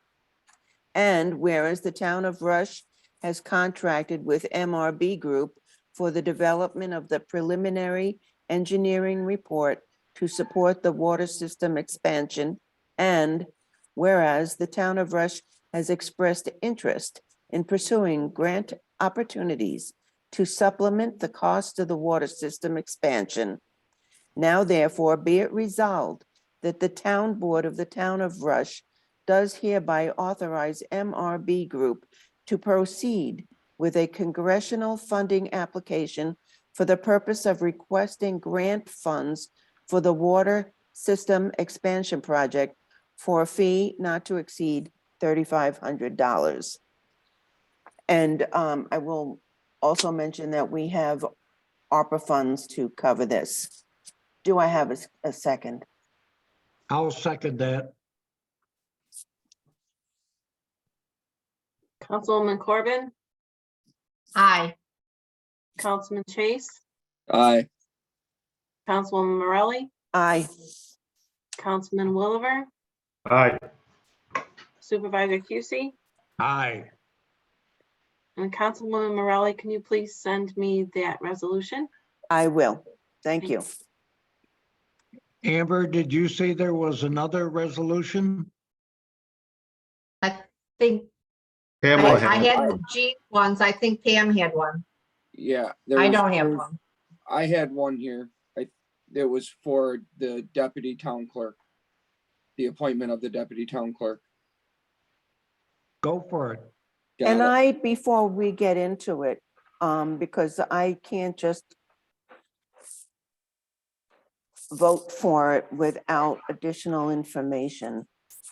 While I do appreciate this individual, Valerie, and I think she's a great employee. I like her work, and I support her pursuing new activities and new positions with the town. I do want to know what we're doing about support for the sub boards. Would she continue to support the sub boards as deputy town clerk? If not, then I cannot go forward until we have things resolved. You know, things have to be in place. We can't work in silos in the town. This is, the board work are important functions for the operation of the town and for the citizens of the town. And to not factor that in, and maybe you have, and please jump in and tell me that this has all been worked out and I shouldn't worry about it. But no one has told me that. I think we need to figure things out if we haven't. So please enlighten me. Thank you. This has been worked out. I have worked out a schedule, and because I am the town clerk, I will not let things fail as far as the coverage of those subboards in the meantime of finding somebody to support the supervisor and those subboards. So Valerie and I have worked out what to do for those meetings and what comes into the office, just as we have done in the past for the finance office, the secretary to the supervisor, and other positions that have been vacant. My office has been able to cover and at least help out other departments as always. And I think Supervisor Cusi can attest to that, as well as other board members and other staff members. So are you saying that Valerie will continue to support the boards for some time going forward? Or are you saying you're going to find a new person to do that? And why can't she continue doing that? That's the secretary to the supervisor's position, and it will remain there. It will not be the deputy town clerk. Has that been decided? Yes. By whom? I was talked to both Jerry and Amber when I was interviewing and talking about interviewing for the deputy position. I was told to go right ahead. We advertised for it as we have before, and that is what the position is for. They have not changed. I understand that, but you're taking, offering the position to the person who had, you know, who's been integral to the good functioning, and things have been working really well for the sub boards. And I want to make sure that we have that in place. I can't just, you know, maybe you have talked about these things, but I have not been included in any of that. And I just need to understand that. I need to know that we're doing right by the town. So Pam, would Valerie or you be supporting the sub boards until we found a replacement for Valerie in the supervisor's office? Yeah, Valerie is going to be helping just as we did when we were trying to find a position for the supervisor's secretary. We handled all the sub board stuff. So she'll be assisting, and she's very well trained. So now she knows exactly what to do and is working with those boards very well. So she'll train the new person to take the reins. So I think it Valerie only is better to have more people. And as Jerry said, it's great to train from within and create a better solid team of knowing what other people do within the departments.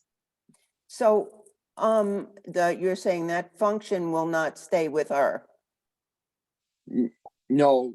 It will stay with the supervisor secretary position, will cover the sub boards. So are the hours for the deputy clerk reduced due to the reduction in the traditional? Because No, When that function was handled in your office, it was a full-time or 35-hour-a-week position, which also included, was supposed to include support for the subboards. And then that work was moved to the supervisor's secretary for reasons. And yet the hours were not reduced for the deputy clerk. So I'm questioning whether, you know, either that person continues to support the subboards or that the hours, should we consider that the hours be reduced because that function is no longer required to be managed out of the clerk's office? Can we talk about I think that? that could be a discussion with the supervisor.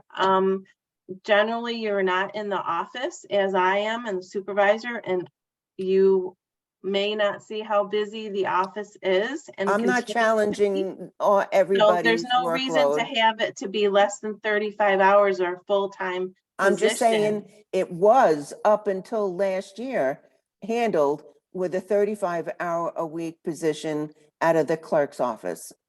Could I ask a question on that? If that was an issue, why wasn't that questioned when Denise was still in there? And Well, she was no longer doing that? I Correct. at did that ask point? the question. I never got that answered.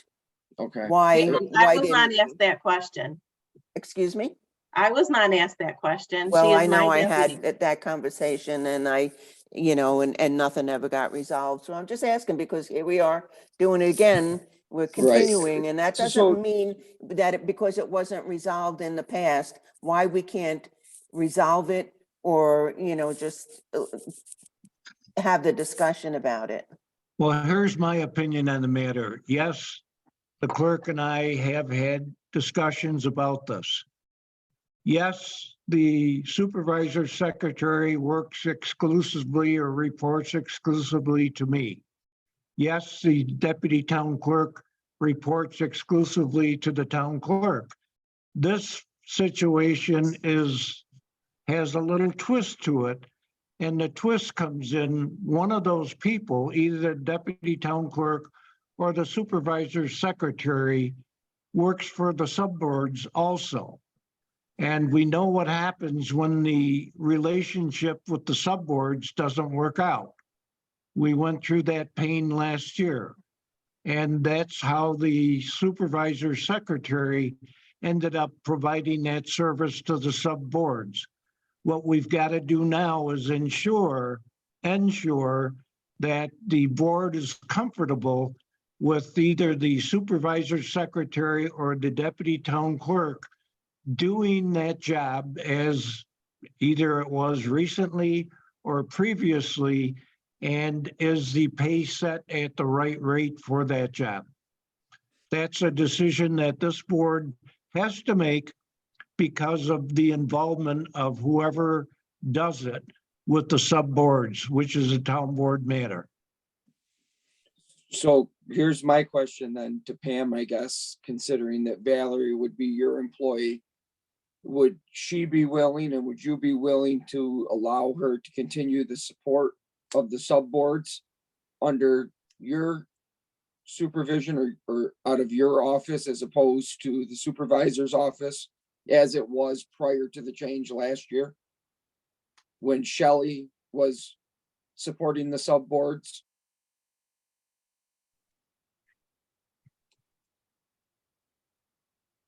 I would say no, because the reason why that position of the subboards was moved out of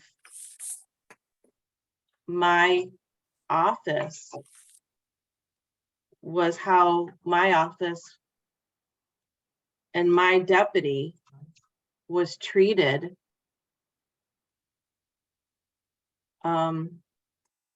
My office is very, very busy right now. I just don't think this is a discussion for this. If you don't believe that my office should have a full-time deputy, why did the supervisor or the town board move those subboards and that entire thing Nobody said anything for an entire month of having an open position being advertised for the deputy town clerk, not having the planning, zoning, or conservation boards. Nobody said a word. Well, I guess because under this new one, we do have a Supervisor's person office, that has been working out very well, as I said. and she wants a full-time job. I get that. And I don't deny that. And, you know, I support her in that. I think she's great. And you're lucky to get her. And Jerry's unlucky to lose her. What can I tell you? I was just, you know, trying to make things work for the subboards as well, because things, you know, now have suddenly, you know, they've been going well and smooth and getting, you know, good support and things happening. And I'm just trying to make it go smoothly. I do like it being come out of being managed under Jerry's office. And so maybe that's the trade-off, as long as Valerie can remain in that position until someone is hired and properly trained. That is my plan. And that is what I discussed with the supervisor. And let me just remind everyone, I'm not trying to slip the noose on my neck, but I've been out of pocket for almost a month. And when I came back yesterday morning, I think it was, or was yesterday morning. I did return last week, but yesterday morning, I've got to admit, I was somewhat shocked when I was handed the letter of resignation. And because I wasn't any part of that, I was part of a discussion, but not part of an approval, which, as I said earlier, the town board should have a part in that because of the requirement of serving the subboards. We know as town board members what happened the last time the subboard chairs and subboard members were not happy with what was going on. We don't want to get into that again. I lost a deputy because of that. well, maybe this is not the place to talk about that individual. And All right. it was So- more about that. So I think moving forward with this being the understanding that if we approve this tonight, Valerie's the deputy clerk. She will continue to serve the subboards until we find and train a replacement for her out of the supervisor's office. Is that a fair understanding for everybody? That's how I understood it. If I can weigh in, I haven't had a chance to give my 2 cents, as you would say, and this discussion we're having right now is all new to us because this is the first conversation we're hearing about different conversations and different things that have taken place potentially. I'm going to make a completely different option. You know me, option A, option B. If Valerie is moved over to the deputy town clerk, Jerry no longer has a secretary. And I understand what Pam's saying, but why can there not be a set, if it's a 35-hour-a-week job, why could she not work maybe 10 hours a week or 15 hours a week for the supervisor and 25 hours or, get it right, 20 hours a week for the town clerk until Jerry is able to get a new secretary in, because she's going to have to be training, if that's what I'm hearing, Jerry's new secretary. What's that, Pam? That's exactly what Valerie and I discussed, because we don't want to leave any office without being supported. That's what I'm trying to do. No, is Pam, support. right, but Pam, I think you need to hear us. We've not heard any of that until right now. So I appreciate that you're saying that, but until I just said that, or you just said that, or someone else said something, we came into tonight looking at your resolution, just not knowing any of this. So all these questions are are being answered through our discussion so that everyone hears the same thing and the same expectations are there. So we all know that when we see Valerie sitting at Jerry's in her prior position, she's working there so many hours a week and so many hours a week for you under her new pay scale. But again, unless it's talked about openly, there will be those questions of saying, oh, is she, isn't she, who decided who, what, whatever. She's your employee technically, but as we've said, it's been a good working environment in the town hall. The people that are there right now are doing a great job. And they all are covering for each other and they're all doing above and beyond what they are hired to do. And we want to make sure that until Jerry gets in his new person, that position isn't left, you know, in the wind, which you wouldn't allow to happen. But without this conversation, we wouldn't know that. So that you've said that you've had this conversation, that's good to know, but we need to hear that. I did So have thank you. this conversation with Janice, who is a new budget person. So I did thoroughly discuss it with her and how the balance and how everything would work out as well financially. So how many hours a week will she work for Jerry and how many hours a week will she work for you? Well, Or the that will sub boards depend- or, that will depend on the workload, because I can't say 20 hours here or 30 hours here and 5 hours there or vice versa. Right now, there's a couple things coming to planning and zoning, but my office is in desperate need of having someone help. And, So and it's a balance, and I think that you can trust Valerie and you can trust me, and we will get the work done and we will work together to get it done and not leave something hanging. But I need your support and backing. and that's what we are trying to do by having this open discussion. So nobody walks in and says, go ahead, Dan. No, I understand what you're saying, Amber. But to Pam's point, I think it's got to be kind of an ebb and flow situation with this, where we understand right now that the town clerk's office is pretty busy. So she may have to commit more hours than, you know, say the 25 or whatever we were originally thinking. But when Jerry gets a new hire and Valerie might have to do more training, well, then those hours may shift to more heavy to that job than to the town clerk's office. So I think, I don't know if we can staple them down, like, did you get your 10 hours in today in Jerry's or this week in Jerry's office?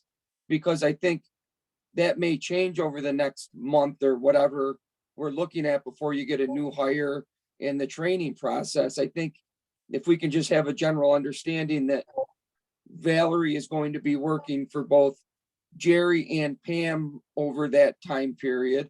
And as long as we're getting all our work done, that should be our goal. If we start to see a problem over the next 2 weeks where things aren't getting completed, then we can maybe investigate it a little bit. But I think it would be hard to staple down a certain amount of hours as we're making this transition, because I think it's gonna sway all the way from one way to the other at some point as we go through this. That's my thought on it. We don't want to forget the sub-board requirement. Yep.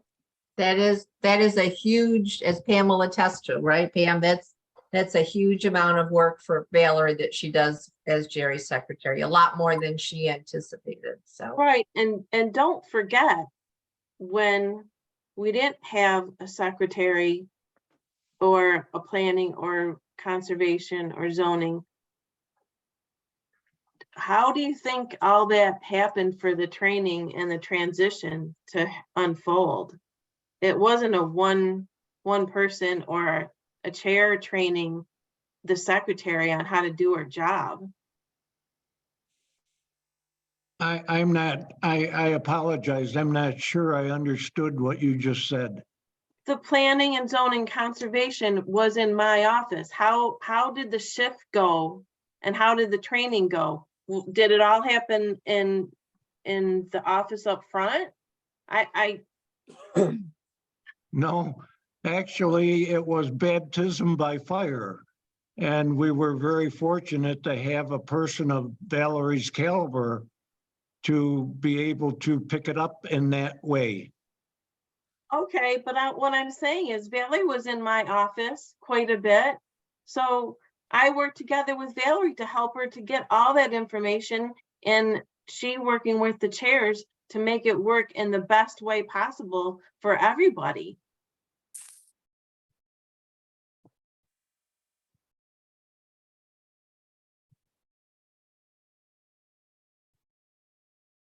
It's going to continue that, you know, I work very well with the staff that's in our office, and too many cooks in the kitchen does not work. We just want to make sure that the work gets done and all of support gets done, and not forget about the support for the subboards and the supervisor's office. You say you're going to cover it, and I trust you. And, you know, let's make sure that it happens. We're gonna do the best of our ability as we take the oath to do that. Yep, I don't think we're gonna have any issue with it being covered. For someone like Valerie, in my opinion, and all of you obviously feel the same way, she's done a great job for us so far. I think granting her a full-time position in the town and still having her in that building, in that office, in some capacity, is something that she deserves. And I think we should grant it to her. And I think that once we get a new person in Jerry's office, she will be vital in training her and getting her on board as to what she had done previous to that. And if she needs to fill in, I think we could work that out with her too. I don't see where we could go wrong promoting Valerie into this full-time position. No, I want to support her. And I just wanted to have the conversation to make sure that we are understanding that, you know, everything, there will be coverage, adequate coverage as we go through this transition. I just wanted it stated. Okay. Because So no one had Read the talked about resolution. it. I saw the resolution and I had no idea how this was going to happen. That's all. So Okay. thank you. All that being said, I so move to accept town clerk's appointment of Valerie Orbacher to deputy town clerk at step 1, effective March 7th, 2023 through December 31st of 2023. Do I have a second? I'll second. I'll second it. Councilwoman Corbin, Aye. Councilman Chase, Aye.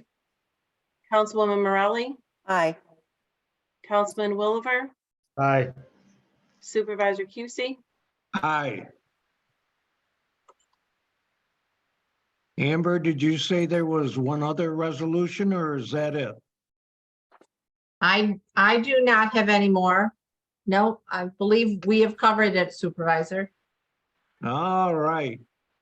Then I'll spare you listening to my compliments of the audience tonight and announcing that having no further business to discuss, I hereby adjourn this meeting. All in favor? Aye. Aye. Good night, everyone. Be Good night. be safe, everyone, with that ice. And thank you very much.